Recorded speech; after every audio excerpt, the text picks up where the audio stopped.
그러던 어느 날 시어머니가 저에게 전화를 걸어 너는 왜 나한테 이러냐며 욕을 해댔는데 이미 오래전부터 주변에 사시는 시이모, 시누이에게 내 욕을 계속하고 있다는 것을 알게 되었습니다.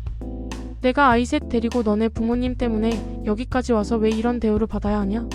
며 남편에게 따졌고 남편은 그래서 어쩌냐는 식으로 남편은 나의 불만을 모른 척하며 오직 본인 부모님, 거기에 옆으로 이사 오신 시이모님 따로 바로 옆에 사는 시누이까지 매일 만나고 통화하며 즐거워했습니다. 당연히 남편과 나 사이는 나빠졌고 남편과 행복할 거라는 희망이 나 혼자만의 착각이라는 것을 한순간부터 나는 우울감에 빠져 있었고 남편은 매일 밤 집에서 혼자 술을 마셨다. 막내 아이는 엄마의 불행을 예감했는지 태어난 지 100일도 안 돼서 감기에 걸려 병원에 다녀야 했고 남편 시댁의 스트레스와 함께 아이 셋의 독박 육아는 저 자신을 감당하기 힘들게 했어요. 언제는 제사라 시댁에 가서 음식을 만들었는데 또 막내 아이가 열이 펄펄 나서 집에 와 열을 재보니 체온계가 40도를 가리켰습니다. 너무나 놀란 저는 시댁에서 전을 부치고 있는 남편에게 전화를 해서 아이가 열이 40도라 빨리 병원에 가야 한다고 했는데 남편 말은 일단 해열제를 먹이고 나면 열이 떨어질 테니 기다려라 였습니다. 저는 남편에게 욕을 해대며 아이가 어떻게 될까봐 제정신이 아니었습니다. 잠시 후 남편은 집에 왔고 병원에 갔습니다. 다행히 아이는 열이 내려갔고 의사 선생님은 감기라고 하셨습니다. 저는 남편에게 화가 났지만 혼자 전을 부치고 계신 시어머니에게 미안한 마음이 들어 시댁에 가자고 했지만 남편은 혼자 시댁에 갔고 저는 잠자고 있는 아이를 붙잡고 울었습니다. 아들 2명은 남편과 행복해하며 키웠는데 너는 뱃속에 있을 때부터 너무 고생시켜서 미안하다며 하염없이 눈물을 쏟아냈습니다. 여기로 이사 후 막내 아이가 막달일 때 저는 남편과 시누이가 출근하면 시어머니를 대신하여 시아버지의 혈액투석을 위해 병원에 모셔다 드리고 모셔오곤 했어요.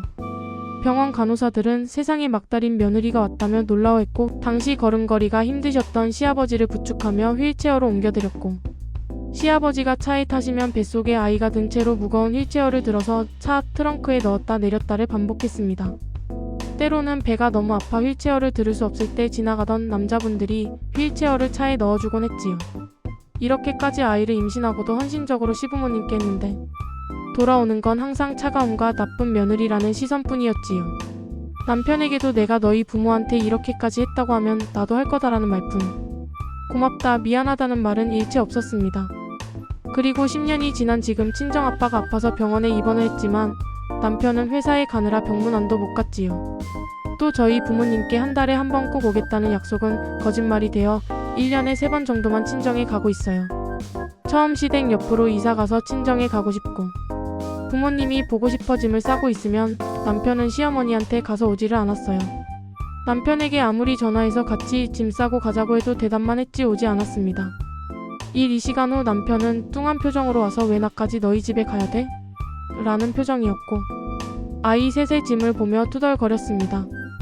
물론 친정에 가서도 저에게 친절도 사랑도 없었습니다. 오직 시댁에 계신 시어머니에게 전화만 거는 듯 싶었지요. 그렇게 사는 동안 저는 정신이 피폐해졌고 숨쉬는 것도 힘들어졌어요.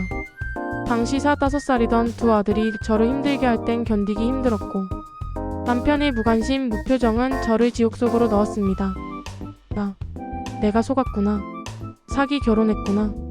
그러던 어느 날 밤 여느 때와 같이 술을 마시던 남편과 나는 말 다툼이 시작되었고 인내심 끝에 있었던 나는 소리를 지르며 남편에게 너와 시댁 모두 나쁜 사람들이다 라고 했지요. 그러자 남편은 이성을 잃고 식탁 위에 모든 것을 바닥으로 던졌고 방에서 자고 있던 7개월 막내 아이를 생각도 못한 내 앞에서 공중으로 던졌고 나는 안 돼. 소리를 지르며 아이를 받으려 했는데 다행히 아이는 침대 위에 걸쳐둔 모기망에 걸려 침대에 떨어졌고 저는 떨리는 몸으로 울어대는 아이를 안고 달랬습니다. 이번에 남편은 칼을 들고 와 시끄러워서 잠이 깬 큰 아이에게 가서 다 죽이겠다 고 했으며 저는 막내 아이를 놓고 남편에게 가서 제발 이러지 말라며 진정시켰지만 남편은 내 목을 조르며 너랑 아이들 다 죽일 거야 라고만 했어요. 정말 저는 이대로 죽나 보다 하면서 119에 전화하려 휴대폰을 찾았지만 찾을 수 없었습니다. 저를 놓아준 남편은 집에 있는 물건을 부수고 방에 가서 잠이 들었습니다. 저는 바닥에 주저앉아 이게 무슨 일이지? 왜 나는 이러고 있지? 라고 되풀이하다 울음을 터뜨렸고 그렇게 새벽이 다가왔습니다. 저는 아침에 아이들이 일어나면 위험할 것 같아 깨진 유리와 물건들을 치웠습니다. 그렇게 멈추지 않고 쏟아지던 눈물이 눈을 비비며 일어나 천연덕스럽게 무슨 일이야? 라고 물어보는 남편의 어색한 얼굴을 보는 순간 멈췄고 남편을 죽일 수만 있다면 무슨 짓이든 하겠다는 마음으로 노려보았습니다. 남편은 계속 모르는 척 연기를 했고 저에게 설명을 요구했지요. 두 아들을 어린이집에 보내라고 남편에게 말하고 저는 혹시나 싶어 막내 아이를 데리고 병원에 갔어요. 아이는 놀란 듯 열이 났어요. 미안해 아가야. 넌 미안해. 정말 저는 이 아이에게 죄인이 된 것 같았어요. 무기력한 엄마, 나쁘기만 한 아빠. 남편과 못 살 듯 싶었지만 아이 셋을 데리고 혼자 살 수 없다고 생각한 저는 또 그렇게 그곳에서 적응하며 살았어요. 여전히 시부모에게 잘하면서요. 물론 시이모님까지 챙겨가면서. 하지만 저는 그때의 기억으로 한 번씩 발작하듯 남편에게 미친 듯이 퍼부어대요. 물론 지금도요.